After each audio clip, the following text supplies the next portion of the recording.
wabarakatuh. Eh, Salam budaya, lestari budayaku. Selamat datang di rumah kami di kanal YouTube Dinas Kebudayaan Kota Yogyakarta. Dan malam hari ini sungguh luar biasa karena sudah berada di tengah-tengah kita ada beberapa narasumber dalam acara Bincang Budaya. Dan telah hadir pula sebenarnya di sini dari 45 kelurahan sekota Yogyakarta yang sudah hadir bersama kita dalam acara Bincang Budaya pada malam hari ini. Dan akan saya kenalkan satu persatu siapa saja yang akan menjadi narasumber pada malam hari ini. Tentu saja selamat malam Pak Bapak Sekretaris Daerah Kota Yogyakarta, Bapak Insinyur Aman Yuri Adijaya. Selamat malam Bapak. Selalu sehat Pak. Alhamdulillahirrahmanirrahim. Apa aktivitas ini Pak, aktivitas sehari-hari di masa pandemi ini, meskipun saya yakin bahwa Bapak pasti masih setiap hari masuk kantor, tapi tentu saja juga ada aktivitas lain yang selain aktivitas di kantor begitu. Baik, terima kasih. Dan di samping Pak Sekda ini, wah luar biasa. Ada sosok perempuan yang cantik, beliau adalah seniman dan juga peneliti ya, peneliti Mbak Sekar Sari. Apa kabar Mbak Sekar? Alhamdulillah, selalu sehat ya dan semangat selalu. Tentu tetap berkarya ya meskipun di masa pandemi ini. Oke. Iya. Oke, terima kasih Mbak Sekar. Dan di samping Mbak Sekar ini, wah luar biasa. Ada dosen idaman ini, Bapak Hangga Fatana. Selamat malam Pak Hangga. Beliau adalah Kepala Prodi Hubungan Internasional Universitas Islam Indonesia. Luar biasa pada malam hari ini sudah bersama kita di Bincang Budaya, tentu saja di kanal YouTube Dinas Kebudayaan Kota Yogyakarta. Dan sebelum saya mulai Bincang Budaya, hari ini temanya khusus tentang Sapa Budaya. Nah, Sapa Budaya ini adalah sebuah inovasi yang dilaksanakan oleh Dinas Kebudayaan atau Pundo Kabudayaan Kota Yogyakarta. Dan tentu saja kita akan berbincang apa sih manfaatnya bagi mungkin dari pemerintah, mungkin dari pelaku seni, dari unsur pendidikan juga begitu. Nah, untuk itu saya akan bertanya-tanya tentang Sapa Budaya, apakah mereka sudah paham, jangan-jangan juga belum paham gitu, karena sosialisasi dari Dinas Kebudayaan mungkin belum begitu gencar. Nah, untuk mengencarkan, makanya hari ini kita ada podcast supaya kita bisa kemudian menginformasikan atau mempublikasikan Sapa Budaya ini ke masyarakat. Mungkin yang pertama ke Pak Sekda dulu. Nah, Pak sepertinya sudah ada. Sudah punya. Pak Sekda, bagaimana kesan Bapak tentang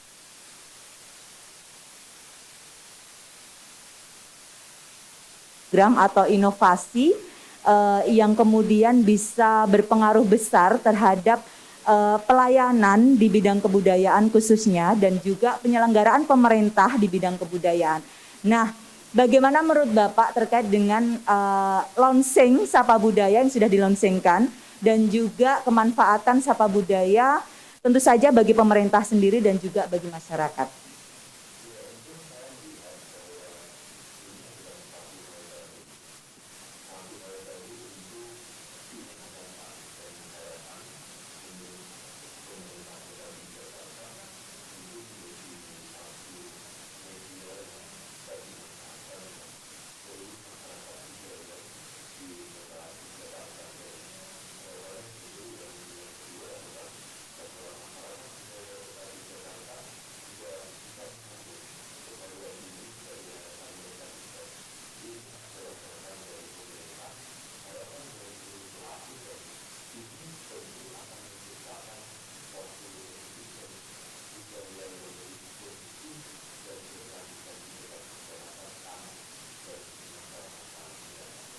Oke, baik, terima kasih. Jadi memang Sapa Budaya ini merupakan suatu inovasi yang memang harapannya adalah bermanfaat untuk pemerintah dan juga untuk masyarakat secara langsung. Nah, ini kalau kita bicara kaitannya dengan pelaku seni budaya, mungkin saya beralih ke Mbak Sekar. ini bagaimana sejauh ini melihat Sapa Budaya? Apakah ada sesuatu hal yang mungkin diharapkan dari pelaku seni budaya dengan adanya Sapa Budaya ini? Ya, kalau ini ya biar makin keras gitu. Kalau yang semua sudah tahu ya, saya rasa terutama dalam cakupan Indonesia atau bahkan internasional gitu, bahwa Jogja ini kan sebagai kota budaya, dikenal sebagai kota budaya yang mana seniman-senimannya unggul dan bahkan karya-karyanya sudah sampai mana-mana gitu. Nah, yang selama ini mungkin belum dicapai adalah keselarasan antara sektor atau stakeholders dari pemerintah dan juga para pelaku budayanya langsung gitu. Nah, Sapa Budaya ini sangat menjawab sih kebutuhan untuk sebuah sinkronisasi, sebuah keselarasan supaya antara pemerintah dan juga para pelaku seni budaya, seniman-senimannya ini bisa punya sebuah wadah interaksi yang real gitu, dan tentunya ini sangat mengakomodasi para seniman untuk bisa menuangkan ide dan gagasan mereka dalam Sapa Budaya ini gitu. Jadi harapannya ini benar-benar menjadi sebuah ruang yang konkret gitu untuk bisa berkolaborasi antara pemerintah dan para pelaku seni budaya, dan tentunya memberi ruang para seniman ini bisa berkolaborasi dengan pihak-pihak yang ada di luar sana ya, baik misalnya korporasi ataupun seniman-seniman lain gitu yang ada di Indonesia atau bahkan dalam cakupan internasional. Jadi ya saya sangat appreciate dengan inovasi ini gitu, semoga makin banyak yang terlibat dan menuangkan gagasan segarnya gitu, tentunya untuk kemajuan kebudayaan Kota Jogja. Untuk kemajuan kebudayaan di Kota Yogyakarta. Jadi tadi ada interaksi, kemudian ada jejaring dan ada kolaborasi ya di antara seniman, pelaku seni budaya sendiri, juga dengan masyarakat, juga dengan dunia usaha ya, dan industri. Sekali. Dan ada juga dengan dunia pendidikan mungkin ya. Nah, untuk dunia pendidikan tentu saja saya akan bertanya kepada Pak Hangga Fatana ini, karena beliau adalah dari dunia pendidikan. Nah, sejauh ini bagaimana pengamatan Pak Hangga tentang Sapa Budaya, karena kan memang ini baru di launching. Meskipun baru di launching, tentu saja juga sudah ada kegiatan sosialisasi dari Sapa Budaya itu sendiri. Nah, menurut pengamatan Pak Hangga, bagaimana Sapa Budaya dari perspektif dunia pendidikan, mungkin seperti itu. Terima kasih Bu Yedu, ini memang sangat menarik. Tadi setelah yang disampaikan oleh Pak Aman dan juga Mbak Sekar ya, bahwa sejatinya ada beberapa kata kunci tadi. Pertama, ekosistem. Kedua, bagaimana ini bisa menjamin keberlanjutan. Dari sisi pendidikan, kalau boleh kami ingin melihat dari sudut pandang bagaimana kemudian sebenarnya budaya itu punya peran sepele. Jadi budaya selama ini kita berpikir budaya itu kadang-kadang berjalan tidak selalu beriringan dengan pembangunan. Tapi sebenarnya banyak penelitian mengungkapkan bahwa budaya adalah salah satu faktor penentu keberhasilan pembangunan. Kita lihat tahun 1960, kalau boleh kita jalan-jalan sebentar, ada Korea Selatan dan ada Ghana. Sama-sama mereka punya sumber daya yang sama, dengan kapasitas ekonomi yang sama. Tetapi tahun ini, 2020, 2021, kita lihat Korea Selatan jauh lebih maju. Kenapa? Karena salah satu faktor pendukungnya adalah kebudayaan. Bagaimana mereka memahami budaya. Nah, beranjak pada Sapa Budaya, kita melihat bahwa bagaimana Sapa Budaya punya salah satu fitur untuk mengedukasi masyarakat. Ya, bagaimana tadi di dalam video launching disampaikan, bagaimana kalau kita ingin belajar tari, belajar bahasa Jawa dan seterusnya. Saya kira ini salah satu langkah inovasi yang mudah-mudahan ke depan disambut baik oleh seluruh masyarakat Yogyakarta, kota Yogyakarta, agar mereka kemudian bisa berperan, tidak hanya kemudian belajar budaya, tapi juga berperan sebagai agen-agen pembangunan di masa depan.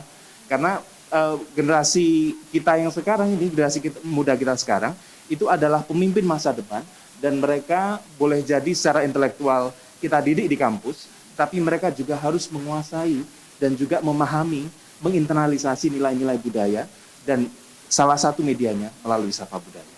Oke, jadi kalau kita bicara Sapa Budaya ini kan salah satu instrumen yang memanfaatkan teknologi ya, Betul teknologi sekali. Informasi dan komunikasi dalam rangka internalisasi nilai-nilai budaya seperti Betul, itu. Itu yang saya tangkap. Ya, jadi berarti kesimpulannya bagaimana kemudian bahwa kalau kita bicara terkait dengan teknologi, informasi dan komunikasi itu, jangan sampai hanya kita terjebak informasi-informasi yang saat ini sangat deras begitu, yang lebih banyak informasi-informasi yang mungkin tidak dibutuhkan oleh masyarakat ya, sehingga bagaimana kemudian kita menyeimbangkan hal ini dengan memanfaatkan teknologi informasi dan komunikasi dalam rangka internalisasi nilai-nilai budaya, salah satunya melalui Sapa Budaya.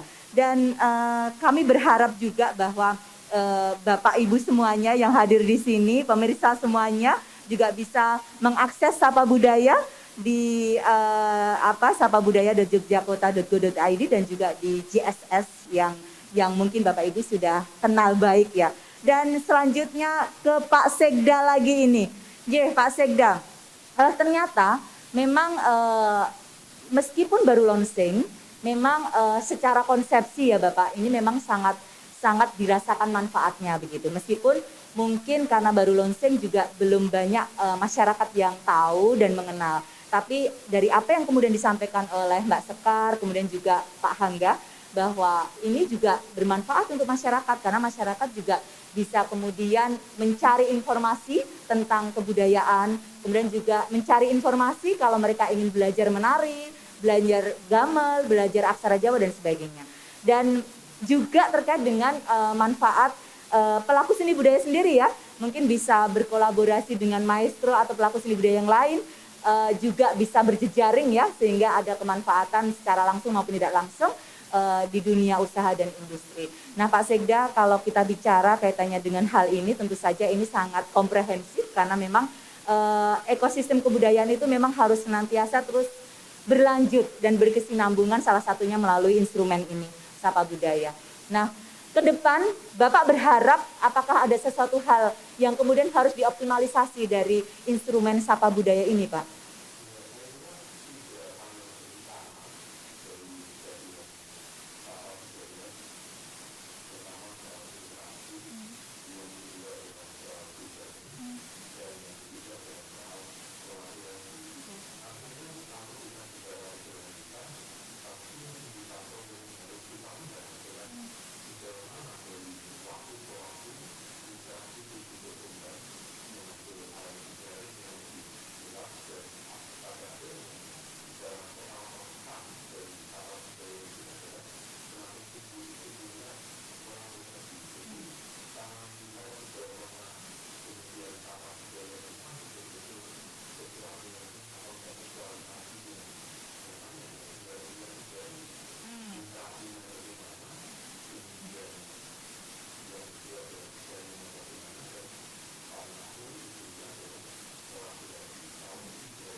Terima kasih Pak. Jadi berkelanjutan, harus kontekstual ya tentu saja, dan harus adaptif gitu ya Pak ya.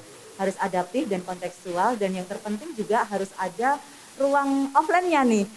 Mungkin kemarin juga sebenarnya dari Dinas Kebudayaan atau Undok Kabudayaan juga sudah ada ruang offline-nya, namanya Rumaket ya Bapak. Ruang masyarakat ketemu. Jadi ini merupakan hal yang sangat bagus. Begitu ya Pak ya. Oke. Baik. Dukungan. Jadi yang terpenting adalah saling memberikan dukungan satu sama lain begitu ya Pak ya. Baik, terima kasih Pak Sekda, Bapak Aman. Selanjutnya ke Mbak Sekar nih. Sebenarnya adakah sesuatu ekspektasi yang kemudian dari Sapa Budaya ini untuk pelaku untuk seniman dan tentu saja Mbak Sekar sebagai peneliti begitu. Apakah ada ekspektasi yang lebih begitu? Kalau dilihat dari konsep Sapa Budaya ini ya, yang saya apresiasi juga adalah dua hal, yaitu aksesibel dan juga inklusivitasnya ya. Jadi aksesibel ini dia bisa diakses oleh siapapun gitu ya.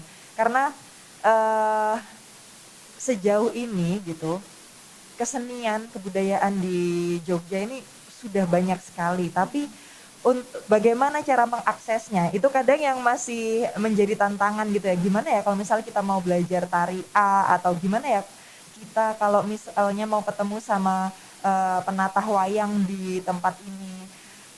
Mungkin sesungguhnya para seniman-seniman ini tuh ada gitu di sekitar kita, dekat gitu, dalam cakupan di kelurahan sebelah atau di kecamatan sebelah kayak gitu. Nggak harus yang misalnya nomor satu gitu. Padahal ya para seniman ini ada di sekitar kita, tapi kita tidak bisa menjangkau itu karena akses informasi kita nggak sampai gitu. Harapannya ya dengan adanya Sapa Budaya ini nantinya kita semakin aware dengan para pelaku seni budaya yang ada di sekitar kita yang mungkin justru sangat dekat.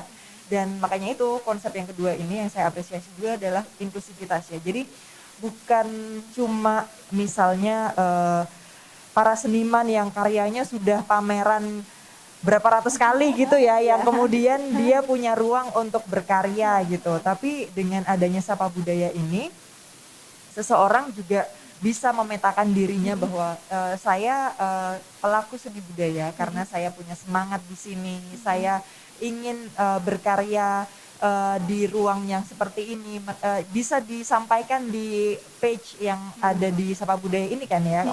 Kalau yang saya tangkap konsep Sapa Budaya seperti itu. Jadi saya sangat mengapresiasi hal itu, dan yaitu semoga semakin banyak yang tergabung di Sapa Budaya. Jadi komplit database yang dimiliki di Sapa Budaya, sehingga memungkinkan ada proses belajar, proses kolaborasi, dan semakin tersebar luas. Jadi kolaborasi ini dimungkinkan juga dengan pihak-pihak selain para pelaku budaya ya, misalnya korporasi dan juga pihak-pihak lain yang tentunya ingin terus ikut merawat dan melestarikan dan mengembangkan kebudayaan Jogja. Iya, jadi gini, karena kan kecenderungan masyarakat saat ini itu kan sangat apa ya, justru lebih apa ya, lebih bisa kenal orang lain melalui gadget ya. Ya, bisa kepo ya. Ya, jadi kadang dengan tetangga sebelah malah nggak ngerti, tapi lewat mungkin teknologi gitu kan, lewat gadget atau lewat apa media sosial gitu jadi tahu gitu. Nah ini justru yang harus ditangkap gitu, artinya bahwa menggunakan atau apa memanfaatkan teknologi untuk kemudian mempercepat proses dari pelestarian dan pengembangan kebudayaan. Salah satunya adalah ya saling mengenal begitu kan, saling mengenal pelaku seni budaya yang ternyata di antara di sekitar kita gitu kan, di sekitar kita. Dan tadi Mbak Sekar juga menyampaikan bahwa ruang ini juga inklusif, artinya bahwa tidak hanya untuk profesional, tapi justru seniman-seniman wilayah mungkin yang berada di kelurahan-kelurahan yang ada di Kota Yogyakarta ini bisa kemudian mengakses ya dengan mudah begitu Sapa Budaya untuk mempromosikan produknya dan untuk melaksanakan interaksi, jejaring begitu ya, kolaborasi dengan maestro atau seniman profesional lainnya. Oke Mbak Sekar, dan sekarang Pak Hangga Fatana ini. Kalau melihat tadi apa yang disampaikan oleh Pak Sekda, kemudian yang disampaikan oleh Mbak Sekar begitu, kedepannya harapan dari Pak Hangga sendiri tentang Sapa Budaya ini seperti apa? Terima kasih Bu Yedi. Tadi kata kunci yang lain adalah kolaborasi tadi yang menarik untuk kita coba telaah lebih lanjut. Di Jogja ini kita punya sekitar 118 perguruan tinggi. Dengan kurang lebih baru semalam saya buka 700 sampai 800 ribu mahasiswa se-Jogja. Luar biasa. Nah, kami melihat bahwa Sapa Budaya ini punya potensi yang sangat bagus untuk kemudian dikenalkan ke masyarakat. Salah satu fokusnya boleh jadi adalah ke mahasiswa kita yang belajar di Jogja maupun yang memang asli Jogja. Karena kenapa? Karena kami melihat dalam beberapa tahun terakhir, mungkin sejak Mbak Sekar kuliah juga ya, biasanya mahasiswa yang mereka tidak hanya unggul di IPK, tidak hanya unggul secara intelektual, tapi juga mereka mampu atau punya minat untuk belajar tentang skill, keterampilan, kebudayaan, seni, dan seterusnya. Pada saat mereka meniti karir, mereka akan punya competitive advantage atau kelebihan tersendiri yang itu menjadi daya saing mereka dibanding generasi sekitar mereka. Artinya apa? Artinya kami melihat ada potensi kolaborasi dengan perguruan tinggi yang sangat baik, yang sangat intens, yang mudah-mudahan kalau ini tercapai dan juga terlaksana, maka mahasiswa yang ada di Jogja tidak perlu kesulitan untuk mencari akses tadi yang disampaikan oleh Mbak Sekar ya. Bagaimana kemudian mereka mencoba untuk belajar seni, belajar budaya Jogja gitu ya, yang boleh jadi juga tidak jauh dari mereka, mungkin hanya di sekitar mereka. Dengan Sapa Budaya mereka jadi tersadarkan, oh oke, ternyata nggak jauh, ternyata accessible dan sangat mudah untuk belajar budaya dengan cara dan juga pola interaksi yang tentu kekinian melalui teknologi informasi.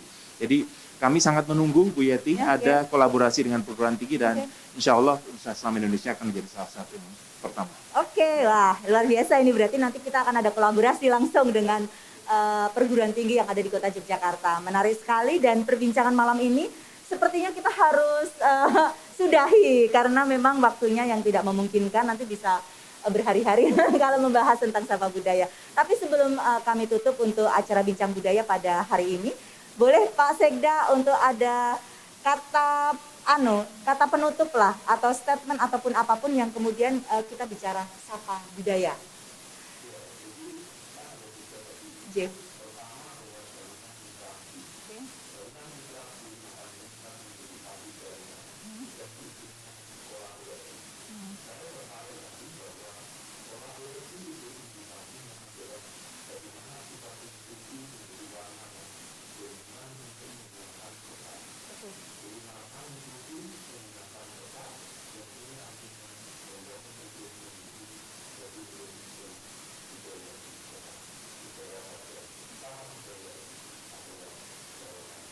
Sapa Budaya adalah jawabannya. Jawaban Mbak Sekar terakhir untuk kata Sapa Budaya. Semoga semakin banyak yang terlibat, dan di sini di hadapan kita juga ada perwakilan dari tiap-tiap kelurahan, dan ini membuktikan bahwa Kota Jogja ini sangat baik ya untuk membangun sebuah jejaring informasi gitu. Jadi semoga nanti para seniman yang ada di setiap kecamatan dan bahkan setiap kelurahan bisa bergabung di sini, dan tentunya ini kita akan bersama-sama memperkuat ekosistem kebudayaan yang ada di Kota Jogja. Oke, membangun ekosistem kebudayaan di Kota Yogyakarta. Nah, Pak Hangga Fatana untuk kata Sapa Budaya. Terima kasih Bu Yeti. Keberagaman itu menjamin keberlanjutan, dan Sapa Budaya didesain untuk menjadi wadah keberagaman. Tidak hanya dari pelaku seni budaya, kalau yang saya pahami, tapi juga dari siapa saja dari kalangan masyarakat yang dimanfaatkannya. Jadi mudah-mudahan kami sangat berharap Sapa Budaya ini nantinya dapat berkontribusi secara aktif dan juga sangat penting begitu ya terhadap penciptaan dan juga penguatan ekosistem kebudayaan di Kota Yogyakarta. Ya, untuk penguatan ekosistem kebudayaan di Kota Yogyakarta. Ya. Menarik, terima kasih sekali Pak Sekda, Mbak Sekar, Pak Hangga Fatana sudah hadir di acara Bincang Budaya. Terima kasih pemirsa, untuk hari ini kita sudahi dulu acara Bincang Budaya yang dapat disaksikan di kanal YouTube Dinas Kebudayaan Kota Yogyakarta. Sampai jumpa kembali di acara Bincang Budaya selanjutnya. Assalamualaikum warahmatullahi wabarakatuh. Salam budaya, lestari budayaku.